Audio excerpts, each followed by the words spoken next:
Liam thought he was untouchable, the perfect liar, the kind of man who could twist reality itself and make you thank him for it. But no matter how smooth the con, karma always find a way. And that night, karma knocked on his door hard. Liam always had a way with words. He could spin a lie so effortlessly, you'd think he was reading from a script written by fate itself. His charm was intoxicating, his confidence unwavering. It didn't matter if it was a business deal, a personal promise, or a courtroom testimony. Liam never stuttered. That's what made him so dangerous. I learned the hard way. The night it all started unraveling, I sat across from him at our favorite rooftop bar, the city lights flickering behind him like distant stars. He sipped his whiskey, smirking as he told me, without a single ounce of hesitation, why everything I thought I knew was a lie. "You worry too much," he said, swirling the amber liquid in his glass. "You always think there's some great conspiracy against you, but the truth is people only find what you let them see." That was Liam's philosophy. He believed control wasn't about power. It was about perception.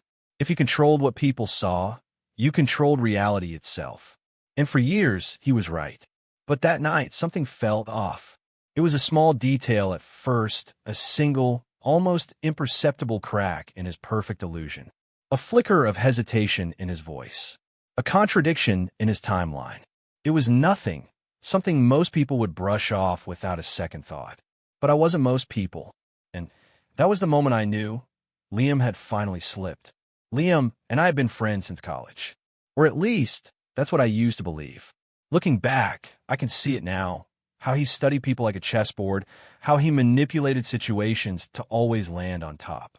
But at the time, I thought he was brilliant, ambitious, the kind of guy who was destined for something greater. I first saw his talent for deception when we were 21. He convinced our professor he had turned in an assignment, one he never even started. Somehow, he made her doubt herself. I remember watching in awe as she apologized to him. That should have been my first warning. But I didn't see it for what it was. Not then. Years later, Liam had built a life out of those same manipulations. He worked in finance, a world where bending the truth wasn't just useful, it was profitable. Deals, investments, contracts, he could make anything look better than it was. He had a way of making people trust him, making them believe he had their best interests at heart. They never saw the betrayal coming. Neither did I. For a long time, I was his closest confidant. The only one who saw the behind-the-scenes of his mind, the way he calculated every move. I thought I was different, that he actually valued our friendship. I was wrong. The moment I became inconvenient, I was just another pawn to be sacrificed. It started as a slow fade. First a missed call, then a meeting I was suddenly forgotten about. And before I knew it, an investment deal, the one we had spent months strategizing, went through without me. Liam had erased me from the equation, taken our plan, and made it his own. But that wasn't the worst part. The worst part was how easily he looked me in the eye and lied about it. "You must have misunderstood," he said, shaking his head like I was some confused child. That was never the plan. I knew it was the plan. We had talked about it for months. But the way he said it, the certainty in his voice, it made me question myself for just a second. That was his power. He didn't just lie. He made you doubt the truth. Still, I try to brush it off. Maybe I had misunderstood. Maybe it was just business. Then I found out about the others. Liam's web of lies wasn't just tangled. It was suffocating. Clients, colleagues, even his own family. No one was safe from his deception. A coworker told me in confidence that Liam had falsified financial reports. Another mentioned a former friend who had mysteriously vanished after calling him out. Rumors started piling up, and suddenly I realized Liam didn't just lie when it was convenient. Lying was his life. And for the first time, I asked myself a question I should have asked years ago. What happens when a man like Liam runs out of people to fool? That's when I made a decision. I wasn't going to be another one of his casualties. I was going to be the reason he finally faced the truth. And if karma wasn't going to come for him on its own, I was going to deliver it myself. It started with a late-night conversation I wasn't supposed to hear. I had just stepped into the office to grab some files when I caught two coworkers whispering near the break room.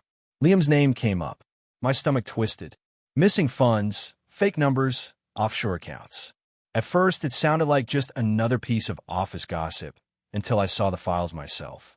Liam had been cooking the books, moving money around to make it look like our investments were growing when, in reality, he was siphoning off cash in his secret accounts.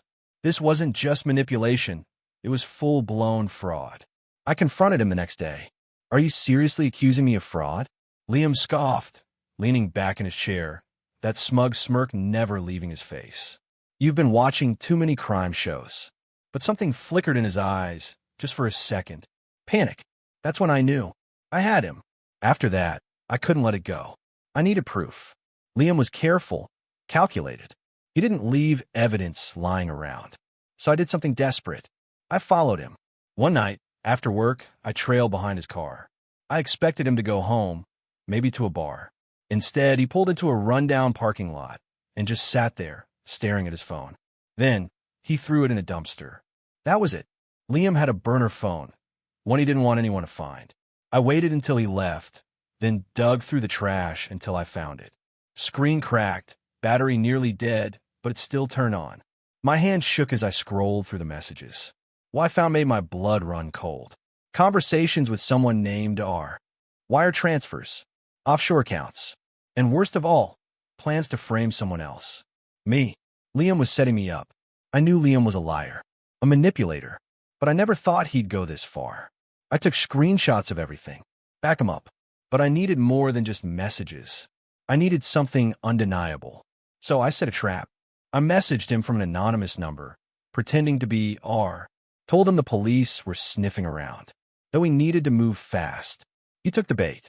That night, I followed him again, this time to a private bank.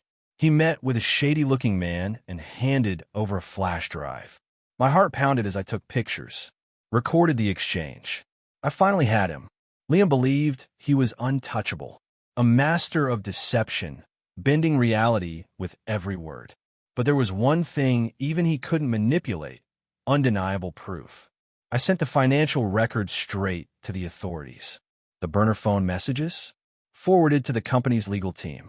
And that video, the one that sealed his fate, was uploaded to a whistleblower site where the whole world could see the truth. Within hours, his name was everywhere. Headlines screamed his downfall. Corporate fraud scandal. Executive under investigation. Financial mastermind caught red-handed. His empire didn't just crumble, it collapsed. The last time I saw Liam, he wasn't the confident manipulator I once knew. He was being led out of our office in handcuffs, face pale, eyes darting like a trapped animal.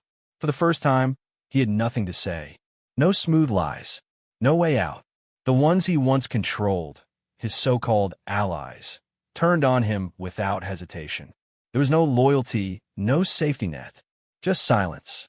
And as karma knocked on his door, I stood back and watched it walk right in.